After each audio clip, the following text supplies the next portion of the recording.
안녕하세요. 인포마켓 강용훈 대표입니다.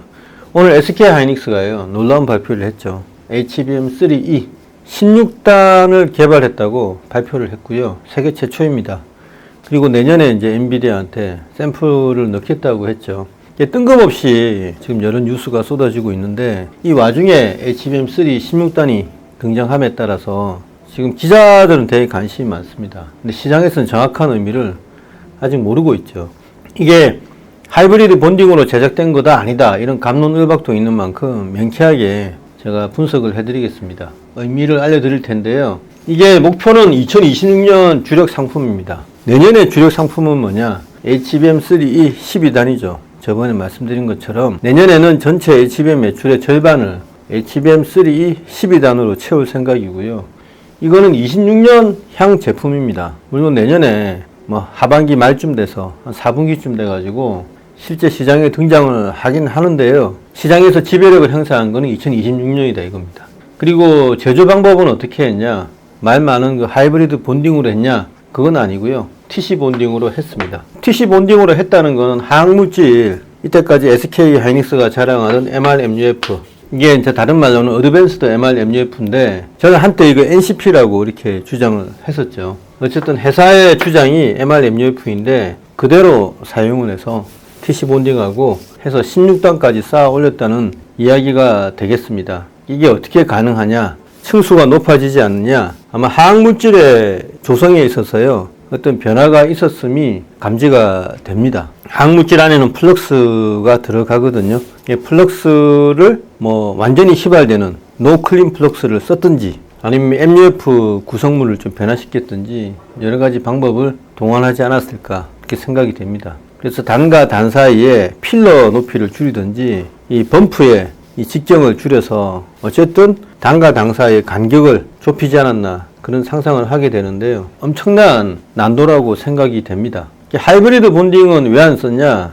나중에 설명을 드리겠지만 하이브리드 본딩은 당분간 안 쓸 가능성이 많습니다. 삼성전자라든가 하나정밀기계라든가 여러 군데에서 하이브리드 본딩을 도입하겠다라고 이야기는 하지만 정작 종가인 SK하이닉스에서는 하이브리드 본딩 가지고 여러 연구를 몇 년 전부터 했습니다. 그래서 하이브리드 본딩은 아직까지 실용되기 힘들다라는 결론을 내리고 TC 본딩으로 극한으로 밀어붙여서 이런 결과물을 만들어낸 겁니다. 다시 한번 말씀드리지만 하이브리드 본딩이 아니고 TC 본딩으로 만들었습니다. 세 번째는 경쟁사 대비 기술력 우위를 다시 한번 보여주는 건데요. 아마 내후년까지도 SK하이닉스에서는 마이크론 테크놀로지, 지금 삼성전자를 제치고 최대 경쟁사이죠. 마이크론 테크놀로지도 16단에 진입하지 못할 것이다 라고 내심 생각을 하고 있습니다. 그만큼 16단이 어렵다는 이야기인데요. 만들 수는 있는데 수율 면에서 넘볼 수 없을 것이다 이런 생각을 하고 있습니다.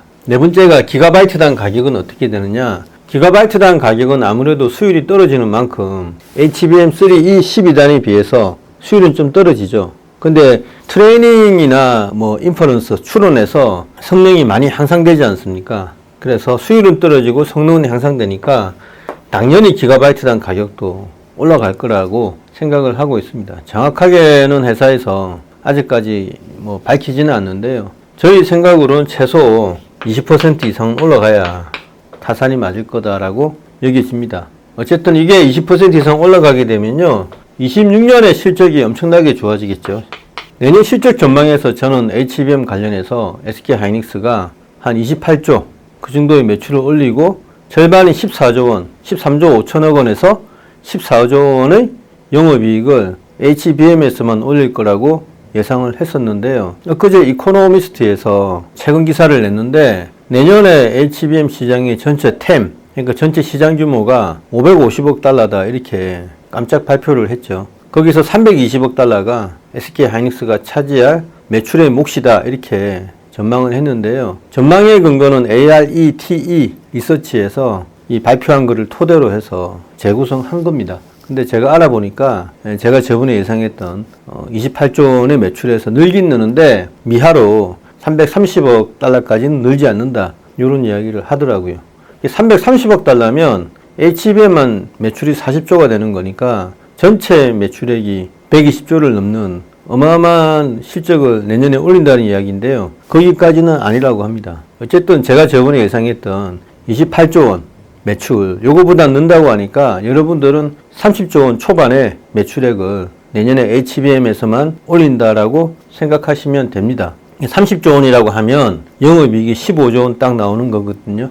저번에 예상한 것보다 좀 늘어난다. 똑같은 날 엔비디아가 주문 준 거를 6개월 앞당겨 달라고 요청을 받았다고 최태원 회장이 밝히신 만큼 여러 가지 호재가 있나 봅니다. 그래도 이코노미스트의 전망이나 최근에 또 트렌드 포스 전망이 있잖아요. 그거는 맞지 않다. 이렇게 말씀을 드립니다. 다섯 번째가 의외로 중요한데요. 하이브리드 전망은 어떻게 되냐. 16단은 TC 본딩으로 했으니까 20단은 하이브리드 본딩이 되냐. HBM4겠죠. 20단은 아무래도 HBM3E 최고 단위 16단일 거고 아마 20단은 HBM4로 될 것 같습니다. 근데 20단에 대해서 어떻게 되냐 이거죠. 회사 내에서 여러 가지 이야기를 종합을 해보면 20단은 당위성은 하이브리드 본딩으로 가는데 실제로는 내부적으로 고민이 엄청 많습니다. 저는 안 될 거라고 보는데요. 그래서 삼성전자나 하나증밀기계에서 하이브리드 본딩에 대해서 엄청난 자신감을 보이는 거는 약간의 앞서가는 자사의 어떤 프로모션, 광고의 다름 아니다. 이렇게 생각을 하고 있습니다. 왜 그러냐면요. SK에서 이제 고민하고 있는 거는 하이브리드 본딩은 이제 두 가지가 있잖아요. 하나가 칩 투 웨이퍼 본딩입니다. 또 하나는 웨이퍼 투 웨이퍼 본딩이죠. 배시가 하이브리드 본딩의 최강자인데 배시가 강점을 가지는 거는 웨이퍼 투 웨이퍼 본딩이거든요. 사실 웨이퍼 길이를 한꺼번에 하이브리드 본딩으로 붙이는 게 가장 이상적인 비용도 아끼고 완벽한 형태의 본딩이 될 수가 있습니다. 하이브리드 본딩에 있어서는 그렇죠. 근데 여러분 어떤 칩을 골라가지고 본딩을 하는 건 스태킹이잖아요. 스태킹의 목적은 뭐냐? 그거는 흠결이 없는 완성품을 만들어내기 위해서이지 않습니까? 2층짜리 웨이퍼에서 여러 가지 이제 빗금이 그려져 있는데 이렇게 수많은 이제 다이가 있죠. 이 개별 하나하나 요소를 다이라고 하는데요. 보통 HBM은 600개의 다이로 이루어져 있습니다. 그 잘라야죠, 웨이퍼에서. 근데 한 층짜리에서 약간의 결함이 있는 이런 다이가 있습니다. 이게 대략 한 5%의 비율이라고 하는데 아무리 잘 만들어도 600개 중에 5%인 30개는 불량이라 이거죠. 불량을 뺀 이 다이를 뭐냐면 KGD라고 합니다. Known Good Die 약자이죠. 불량이 없는 정기적 검사를 해서 통과가 됐다 이거죠. 스태킹의 목적은 KGD를 모아가지고 2층짜리 예를 들어서 복층 칩을 만든다고 합시다. 그게 HBM이든 뭐든 만든다고 했을 때 2층짜리를 뭐라고 하냐면 KGSD라고 합니다. Known Good Stacked Die. 그러니까 KGD를 모아가지고 본딩을 해야 되는 거죠. 2층짜리를 만들기 위해서는. 그래서 애초에 이 KGSD가 되려면요. 1층, 2층 모두 다 KGD가 돼야 되고요. 1층과 2층을 쌓을 때 들어가는 본딩도 완벽하게 돼야 됩니다. 지껏 둘 다 KGD를 골랐는데 본딩하다가 실패하면 이게 KGSD가 아니고 실패작이 되어버리거든요. 그래서 12단을 쌓을 때도요. 이게 12단짜리 KGSD가 됩니다. 전제 조건은 전부 다 한 층 한 층이 KGD이어야 되고요. 본딩을 할 때 12번을 다 실패 없이 완벽하게 본딩을 해야 되는 거죠. 그래서 KGD를 고를 확률이 95%라고 한다면 이 95%에서 5% 버리고 95%끼리 승자끼리 모아가지고 12층을 스택을 했을 때 수율은 거의 60에서 70%밖에 되지 않습니다. 이 본딩 수율이 한 층당 95%라고 해도 이거 12층까지 반복하면 0.95에 12승이 되니까 본딩이 이제 수율을 깎아먹는 거죠. 여기까지는 무리 없이 이해를 하셨을 거라고 보는데 웨이퍼 투 웨이퍼 본딩에서는요. 이런 거를 두 개를 이제 한꺼번에 우리가 와플 이거를 적층하듯이 딱 붙여야 되는데요. 첫 번째 이 와플에서는 이렇게 결함이 있는데 두 번째 와플은 어떻게 되냐?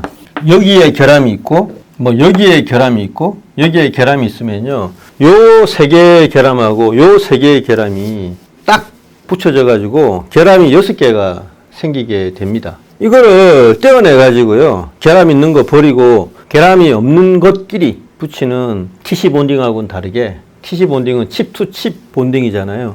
이렇게 웨이퍼 전체로 붙이면요. 이 결함이 있는 부분을 정확하게 일치가 시킬 수가 없죠. 그래서 여기하고 딱 붙여지면 여기는 불량이고 여기는 양품이기 때문에 두 개 붙이면 어떻게 될까요? 불량이 됩니다. 그래서 불량수가 급증을 하죠. 이런 식으로 12층을 쌓으면요, 거의 수율이 단자릿수 정도로 떨어질 겁니다. 그래서 이게 웨이퍼 투 웨이퍼 본딩은 산술적으로 계산을 해보면 도저히 다층 쌓기, 그러니까 5층 이상, 6층 이상 쌓는데 전혀 쓸 수 없는 방법이죠. 그래서 하이브리드 본딩은 뭐 신문기사나 기술자의 설명만 듣고 야, 이게 끝내주는구나, TC 본딩의 어떤 문제를 다 해결할 수 있구나 라고 생각했다간 오산이라 이거죠. 그래서 산술적으로 웨이퍼 투 웨이퍼는 다층 쌓기 할 때 결함이 엄청나게 늘어나는 그런 문제가 발생을 합니다. 그러면은 칩 투 웨이퍼 본딩은 어떻게 되냐? 칩 투 웨이퍼 본딩은 예를 들어서 이제 요거 잘라가지고요, 1번 웨이퍼에서 요거 다 버려버리고 결함 있는 거를 하나하나를 여기 쌓는 거죠. 그리고 결함 있는 데를 피해서 요 위에 이렇게 쌓습니다. 그러면은 야, 괜찮지 않냐? 요거 버리고 나중에 잘라내서 요 2층짜리를 떼내면 되니까. 그리고 그 2층짜리를 양품으로 된 KGSD 2층짜리가 된 이 양품을 또 다른 웨이퍼에 붙여가 3층을 만드는 그런 방법이겠죠. 뭐 그럴듯한데 제가 여쭤보니까 너무 많은 비용이 든다고 합니다. 그래서 웨이퍼 투 웨이퍼 본딩은 그래도 비용 면에서 견딜 수가 있는데 칩 투 웨이퍼 본딩은 비용이 너무 올라간다고 하죠. 견딜 수가 없을 정도로 비용이 폭증하는 현상이 발생합니다. 또 한 가지 더 문제가 있는 게 칩 투 웨이퍼 본딩을 해가지고요, 2층짜리를 만들었는데 잘라낸다고 했을 때 이 다이싱 과정에서 파편이 튀거든요. 이 파편이 이제 파티클이라고 해도 좋고 오염 물질이라고 해도 좋은데 굉장히 미세한 파편이 이 칩에 비산되어 있어 붙어 있으면 이때는 하이브리드 본딩을 칩 투 웨이퍼 본딩이라고 하더라도 도입하기가 힘듭니다. 하이브리드 본딩에서는요, 파티클을 용납을 하지 않거든요. 극도의 전공정 수준의 클린룸 안에 있는 그 수준으로 파티클 수를 제어를 해야 되는데 요거를 이제 자르는 순간 그 파티클이 비산해서 과연 다음 단계 2단짜리 KGSD를 가지고 다음 웨이퍼에 붙일 수 있느냐 이거죠. 하이브리드 본딩에. 그래서 칩 투 웨이퍼 본딩이든지 웨이퍼 투 웨이퍼 본딩이든지 하이브리드 본딩은 지금껏 산술적으로나 패브리케이션 면에서나 극악의 조건이라 이겁니다. 이런 거를 이제 언론에서 보도를 하지 않으니까 이게 만병통치약이고 20단 가면 하이브리드 본딩이 도입되고 많은 업체들이 수혜를 입을 것이다, 자동적으로 이렇게 이야기를 하죠. 굉장히 위험한 발상이고요. 어쨌든 HBM3 16단은 극한의 공정에서 정말 대단한 제품을 개발해서 SK 하이닉스의 수익성, 이게 26년에도 엄청나게 증가할 수 있다는 걸 보여준 하나의 좋은 예가 되겠습니다. 그리고 여기에 사용된 게 TC 본딩이라는 걸 기억을 하시고요. TC 본딩은 계속해서 칩 투 칩을 요구하는 HBM 제작의 필수 장비로 남아 있을 것 같습니다. 그래서 26년, 27년까지 저는 HBM4가 나온다고 하더라도 하이브리드 본딩 대신에 TC 본딩이 계속 그 자리를 차지할 수밖에 없을 것이다 라고 전망을 하고 있습니다. 뭐 다른 방법이 나오겠죠. 최대한 2층까지만 하이브리드 본딩으로 하고요, 3층부터는 TC 본딩으로 한다든가, 아니면은 화학물질에 안에 있는 플럭스를 없애서 플럭스리스 화학물질을 도입을 해서 TC 본딩을 하더라도 층수를 약간 낮추는 그런 식으로 될 가능성이 있습니다. 하이브리드 본딩에 대해서 지나친 기대를 가지지 않는 것과 동시에 HBM3 16단 여기에서 다시 또 본딩 워가 진행될 것 같습니다. 네, 감사합니다.